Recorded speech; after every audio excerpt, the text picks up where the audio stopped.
From the board? Seem to be fine. No changes. Then do I hear a motion to accept? I move to accept. I'll second it. Move made by Mr. Robbins, seconded by Mr. Smith to accept. All in favor? Aye. No opposition, short of unanimous. All right. Where's the comment page? Can you get back there to get it? It should be back there someplace. Say, If can you somebody pass it could up? pass it forward. We didn't take it. Not hard anyway. I knew you'd come back to me someday. Well, it's front and back, Jack. We closed the slap Pardon? down. Pages front and back. Really? Oh, wow.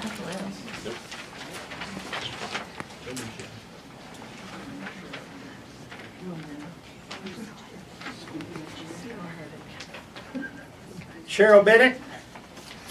Yes, ma'am. I don't know a lot that's been going on, but I just heard that we bought property, the Charleston, I guess.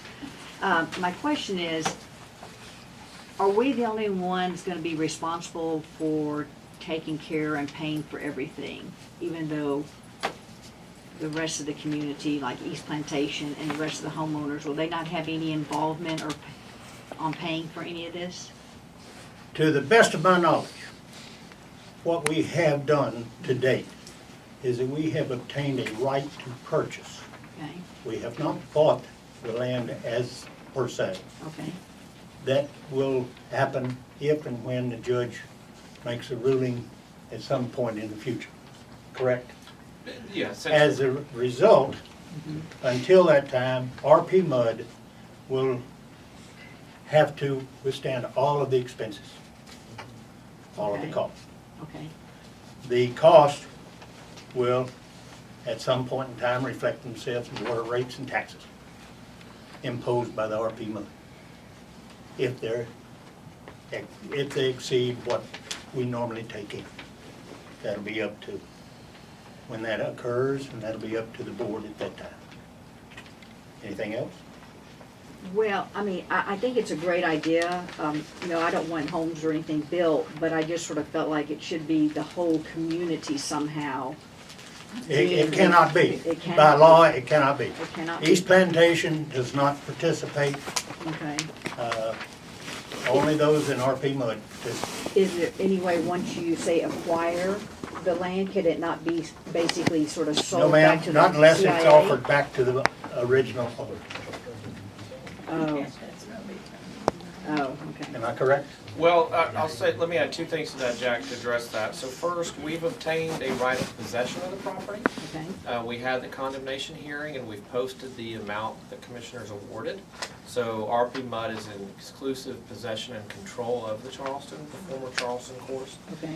And that means we're responsible for it at this point. So that's what Jack is saying. So we have exclusive possession. Once the case is over, we will be vested with title, but we don't have title yet, but we have possession and control of it, and we've made a deposit, which it covers what was determined to be the value of the property by the three commissioners. Okay, so that part's over. We're responsible for the costs. Once it's all over, I think that stuff still has to be developed. I would say that there are opportunities, for example, to have cost-sharing arrangements if, for example, East Plantation wanted to have special use of the facilities or things like that. I would expect that they would pay for some of it. So that's just stuff that has to be explored ultimately, but it's paid for through the MUD, which covers most of the River Plantation community.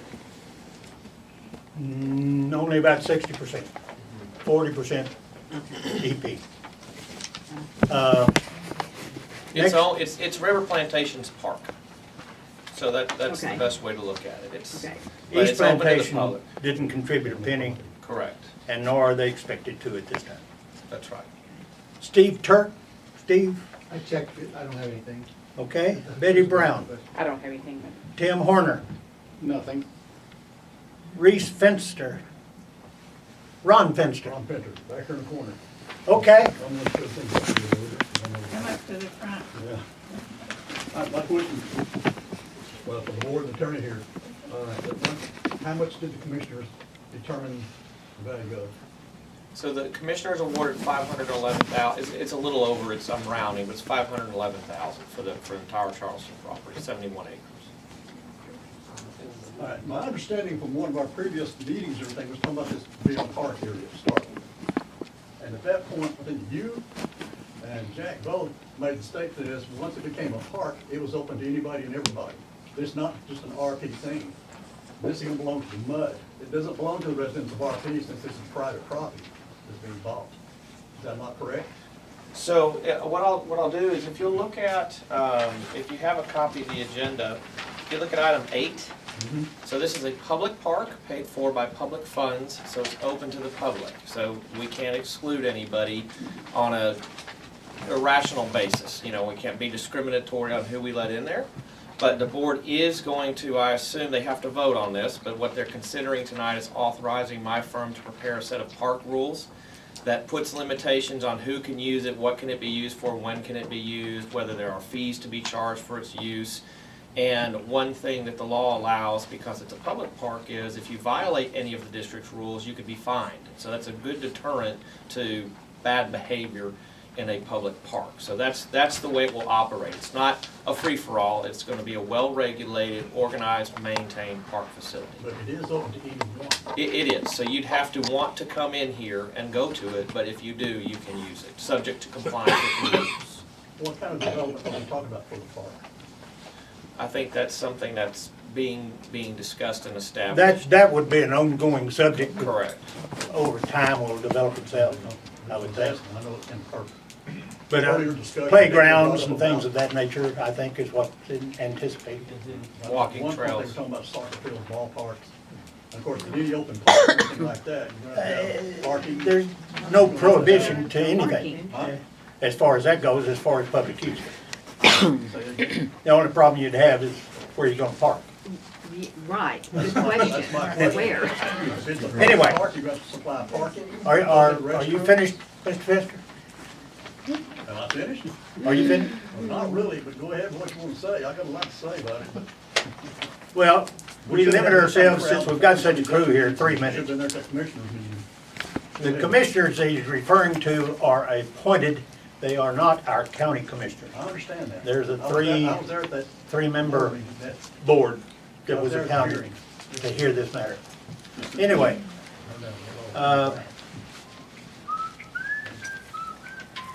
Mary Palsy, Both sides of that. nothing? Susan Knoll, No. Denise Waller, Yeah, right here. Yeah, I live on Durham, and I've lived there for almost 40 years, right across from the clubhouse in Charleston. And I can tell you, without a shadow of a doubt, that when there's a big rain, those ditches along Charleston, I'm the lowest house of my whole square of Plantation Village Park. All that water comes over, and if anything is ever built, it will not be in our best interest. And I just want to say, I'm going to rely on the MUD, because one of the main tenets in the Texas Water Quality Board for MUDs is to adhere to the best interest of their homeowners. And believe me, there'll be lots of noise if there's an event center. Our quiet little place will be just a buzz with everything. There'll be flooding. It'll go, where's the runoff gonna go? It'll go all the way down to the sales office. The River Plantation in the beautiful Charleston that we know today will be gone. And that's my thing. And I know those of us on Bellegraph that are part of this community, they are gonna have the same problem. So for a MUD district, any MUD district, to sell a piece of land like this to a private entity and ruin all these houses, you know, that is just not in our best interest. So I stand firm on that. And if it happens, I don't think that the MUD would be operating in our best interest. I just hope, and I have confidence, that we have a good MUD board that would think about the you know, just the quality of life that people have in River Plantation. Green space is absolutely the most coveted thing that you can ever want to find anywhere. You can't find it anymore. It's just almost obsolete. And to take that away and turn that into another potential flooding area because we want some extra money is not going to be in our best interest. So, you know, they're supposed to have conservation as their main focus, most. They're supposed to have park areas, nice land, and keep their residents' drainage at a certain level. So that's my stand on that. Ms. Waller, there is no intent by the MUD to sell this land. I We hope can't that sell it, we can't do anything with it except as a park and recreation. Okay, well, there's a lot of talk about it, and Well, that's the why we're talk here. should be dismissed, Okay, so as it's people not that gonna be don't know what they're sold? talking about. Then I I'll be think she's excited if it's referring not to gonna be- agenda item 6, Jack. Correct. Well, It's on there. Facilities. The 3.5 acres that's on the agenda is what I'm referring to. And that is right in front of our houses, and it goes all the way down to the sales office. That is huge for us. That will have, I mean, I will actually flood, and I'll have to move, and I don't want to do that. do you flood today? Almost. I flood in the back. It Well, comes I'm all just the- asking, do you The flood front, today? yes, sir, I do. Across the golf course, Has it's this been already, brought to our attention? it's already coming across. It's already coming across. And if y'all have that, our ditches are maxed out. On Amelia, or whatever it was just flowing across that area. And I know one person on next door said, no, we're high and dry. No, you don't live on Charleston. There's a lot of low places, and I've seen it with my own eyes. And I'm just hoping and praying that this does not come to pass. That's all I can say. Because it will ruin the livelihood of so many people in that area. Not just me, Can we have one meeting in here, please? but you know, all of it. And that's all I have to say. I know other people have something to say. Yeah. But that's my story. Pam Palermo? Right here. This is the first time I've come to this meeting, so my question may not be accurate here. But when you're talking about a public park, are you talking about something like Central Park? Open to the public? Central Park. Constructed, centers on the facility? Is that what you're talking about? Because I live right across the street from the Red Cells office, right down from Denise. So I'm just curious, you can have facilities on hole 1 and 9, is that your vision for recreation? I'm just curious. Yeah, I think that this is gonna be something that happens in stages with a lot of community input. It's not something that's gonna happen overnight or secretly. I represent the board, we do this in a public forum. We're not allowed to decide any of these things outside of these meetings. And so that's the good news. And so what we need to hear is your type of input. So when I say public park, it's not meant to be something scary. It's because it's paid for by the government. That means it's public property. This building is public property. But it has rules, it has specific uses, it has things you can do, things you can't do. You can't come here in the middle of the night, you can't have campfires, you can't do any of that, right? So that's what a public park will be, is it will be a facility that's open to the public, it will be highly regulated, it will have a set of posted rules, assuming the board adopts those. Again, that's on the agenda tonight. They're not wasting any time. We got possession a week and a half ago, and this is the first time they could possibly act on it, and they're already acting on it. So the plan is to put in place rules, regulations, requirements, limitations, and then develop some sort of cohesive park use that makes sense for this community. So for your surrounding residents, like across the street, will you impose like curfew hours, increased security, curbs and gutters, lighting, noise control? I mean, will you impose those types of restrictions so that your people that live right across the street will not have their property values defaced or their quality of life decreased? Yeah, I mean, the goal, I guess maybe goal is not the right word. The idea behind this is it is a preservation of the quality of life, right? It's not to make it worse. And so what you're doing is telling the board what you want in your park rules right now. So they're hearing you. I presume they're gonna authorize me to go ahead with the formal drafting of them, and based on input from you and others, that's the kind of things I would expect to be in there.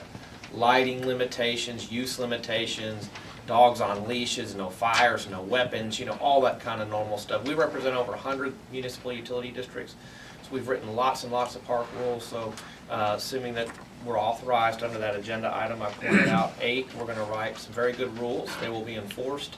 You can have law enforcement enforce them. Their signs will be posted, all of that. That's what I expect would happen. Drainage. Okay, next, Margaret McMahon, McManus, yeah. Do what? Okay, I haven't lived here as long as Denise, but I've lived here a long time, and I have a comment about, I live in behind our little community. There's a huge open space, and I had a friend from California come out here one time, and he was like, "Oh, what are they going to build back here?" And I said, "That's the beauty of River Plantation. They can't build anything in this huge open space." And he's from California, and he was like, he couldn't believe it. So that's what we love about River Plantation, are all the open spaces. We want to keep them like that. So I don't know about the event center. I guess that's not going to happen then. I don't know for sure. Is it going to happen? I don't know anything about an event center. Okay, well, that was in something that came up, is what was going to be built out there. But I think the open spaces are what we love, and we want to keep them. And also, we have a problem, although where we live, my house is never flooded. There is a problem with drainage, and building anything extra in concrete, moving concrete in, and stopping up the drains that are there now, that's going to create more drainage problems. So I just wanted to say I'm really happy, and I'm thankful that I live here, and we don't like change. So I know that's part of life. There is, if you're alive, you're going to have change, but we just don't want a whole lot of change. So, that's just my two cents. Thank you. Gary Kemp? I don't have anything to say. Dolores? Yes, it was evident at the last meeting that nobody knew what I was talking about, and here I had been sending emails to Richard. Don't you get any of this correspondence to know what's going on within the community? I think it'd be a good idea, because I don't think there's that many PIRs going out there, so I think you could send them to the board so they would know what's happening. I've got a question here on that Corps of Engineers meeting that you guys had. I made a public information request on that. The MUD has no record of it. There's nothing in the files. So? Well, so you were saying that the Corps... You've asked the question before. Yeah, and I'm asking it again. And I answered it. Well, What's the point again? well, what did you answer? What did you tell me? I told you that we went to a meeting, Yeah, that there were 4 people in attendance, okay, plus the other people, yeah. and that we were told at that meeting not to do a dang thing, that there were procedures, and that we were to follow those procedures. Well, inasmuch as I couldn't get any information from the MUD, I went to one of the other people in attendance at the meeting. So I called Heather Washburn with Kevin Brady's office. That's right. Yes. The only thing she told me was the only thing that was discussed was repairing the lining. There was no discussion on cleaning the ditch. And there was no problem with cleaning the ditch. And for all these months, people have been getting flooded because the ditch has not been cleaned. I don't recall. Well, she's What you're got speaking notes, of. and because they did have a report. And there was no mention, when I had mentioned it before about Well, cleaning I the don't ditches, she recall there was was a mention surprised. about anything about cleaning the ditch at the time. But you're telling us that you could not clean the ditches, because you would be against the We were court. under the edict not to do anything under the ditch. No, Now, I then, don't want to get into this. Well- You're just trying to make a point for something that's already happened. The ditch has been cleaned. well, what I'm saying Everything's is, passed. if you Forget get to it. meetings, take some other people with you, because did. you and Richard. And Heather Washburn. But she And the- knew there was no the discussion people that about knew the what about it. ditches. Anything else? No, I think that's about it. I just want to thank all the other directors who are here working for the benefit of the district. Tom, Linda, both of you want to speak at the same time? No, we're fine. We do that at home. I know that. Lulu Chapman. No. Carl? Yeah, I have a couple questions. First Sure. of all, with the purchase of the property, is that really a done deal, or can the owner, the current owner, appeal that? I guess that's a legal question. I'll answer it best I can, and if the legal beagle over here can add to it, fine. The owner of the property has a right to protest and to appeal the findings of the Commissioner's Court. At that time, then I think it is remanded to a court of law, and then it proceeds from that point on. Am I correct? Yeah, either side can appeal the result. So the district can appeal it and the landowner can appeal it. Okay. And then, once it is a done deal and the court is going to decide an amount, is that right? It depends. What happens is if it is appealed by either side, again, the district may appeal it. There is a trial, just like a normal lawsuit in a year from now or whatever, 18 months, 13 months, something like that. And if someone files for a jury, then the jury decides. If no one files to have a jury, then the judge decides. And it will be Judge Claudia Laird in County Court at Law Number 2 in Conroe. She's the only judge in Montgomery County that handles condemnation. So it will either be a bench trial to the Honorable Judge Laird or a jury in front of Judge Laird. That's who will decide. And that will decide the final amount that is paid? It will decide a final amount. There's also, I don't want to say too much in a public setting. There's other issues that could be raised if they're done correctly, but the gist of it is to decide the amount. Okay. So when that amount is decided, then the board will then again vote to see if we still want to do that? Is that true? Or do we have to go forward because we've already committed? Well, the district has voted to acquire the property, so we're locked and loaded on that. And there's any number of circumstances and things that could happen in the future that the board might want to revisit things, but they've voted, they've made the determination, and we're in the middle of a condemnation, and it's something that the board is doing. And keep in mind, the Blackburn wanted a lot more money than he received, but the commissioners awarded more money than we think is due. So if it gets appealed, we're going to be going to get a bunch of money back. Or it can go the other way, though, right? It could. And if it does, we're still committed to it? Yes. If the court says it's $2 million, we're committed to it? We can appeal that. Yeah. We don't have to accept the 2 million. Well, I don't think we can talk legal strategy in too great a detail in this. Well, forum, no, but, we haven't, but it's my opinion that we don't have to accept it unless we want to. We can vote at that point, and that'll depend on what the circumstances are financially. There's legal standards for if and when a governmental entity can abandon a condemnation project midway, so those would apply. So we would have to, if that was something that ultimately wanted to be done, we'd have to follow the law on that. So it's a technical thing. But I feel good about our case. We did very well at the hearing. They got less than a quarter of what they were asking for, and if they appeal it, or we may appeal it, I'm gonna do my best to get it for even less, and I'm very good at what I do. And then a very different question. Is it possible that park area can become a golf course? No, not if the mud owns it. We are prohibited from owning a golf course. Well, Jack, if I could be slightly more precise, we can actually operate a golf course, but we can't sell bonds to fund it. So you would have to have enough non-bonded money to do it. So that may be the same thing as saying you can't do it. But but you can. It can be a golf course, but it would have to be funded by the community through the MUD, through fees or whatever. Because the only other mechanism a MUD has is issuing bonds, and they can't use bonds to operate a golf course. All right. Kurt, Nicole. Hi.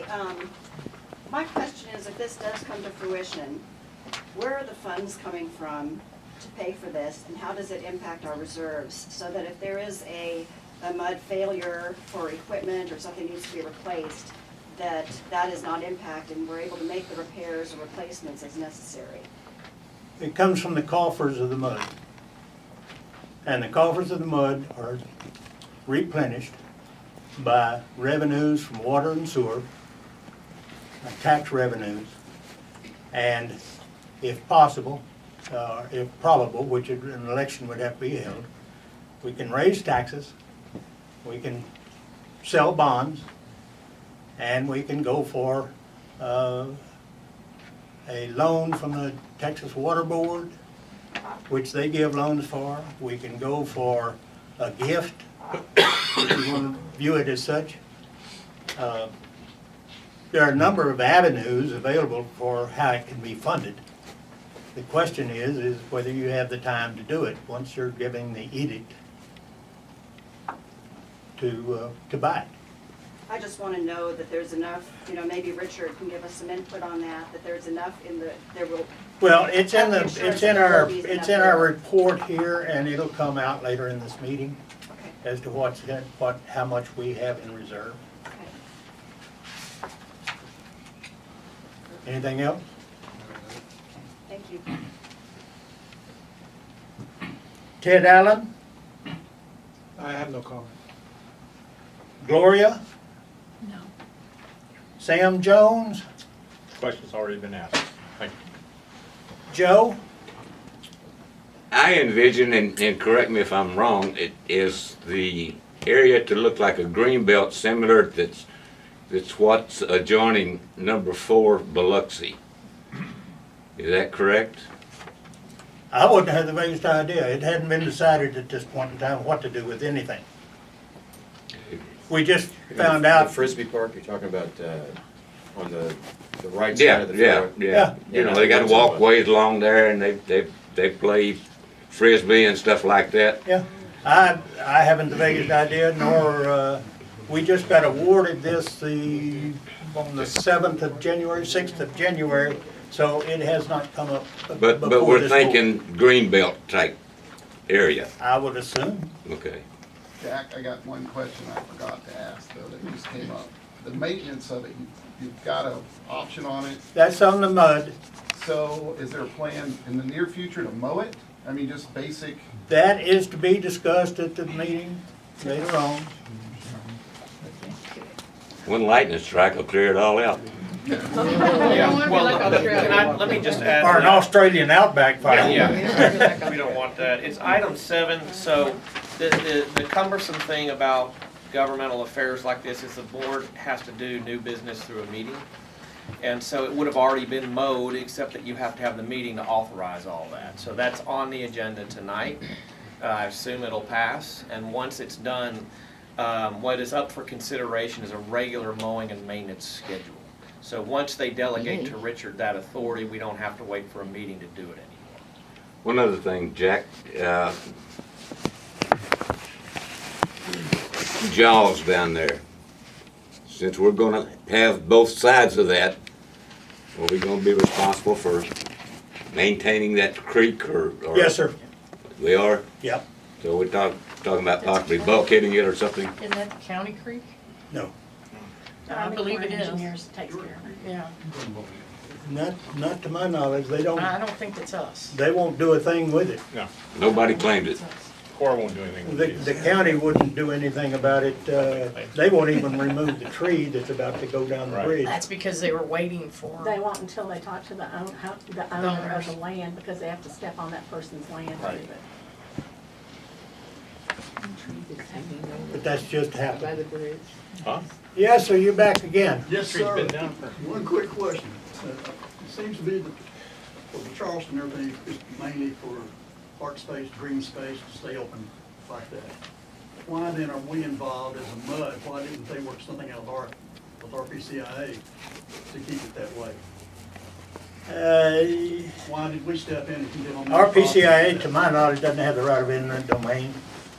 That's not the question. I know they don't have. Well, that's the reason why.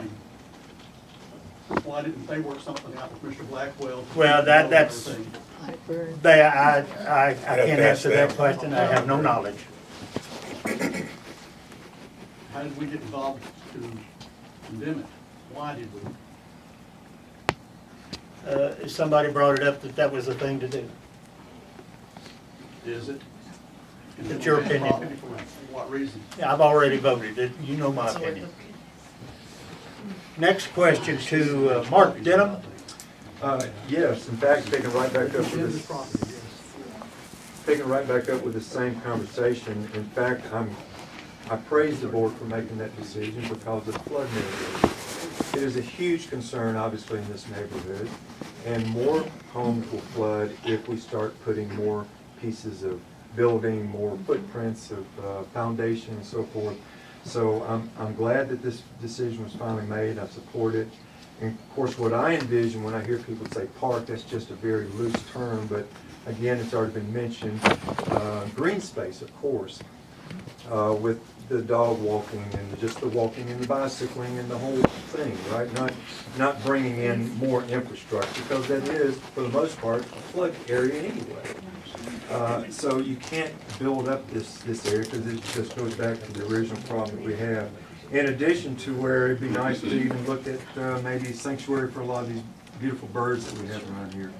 So, you know, it could be water features, whatever, low, depth water features and that kind of thing. But anyway, these are just things that I'm throwing out. So I am concerned about whatever's going to be brought up. You know, it's out of order as far as me being able to talk about it, because I only see it on the agenda. So the 3.45 acres is a concern. Whatever discussion's going to come out about that, I would just like to say that the decision, the piece of property that has already been voted on, and my support, my desire, my prayer, is that y'all keep that property and don't be slicing it up.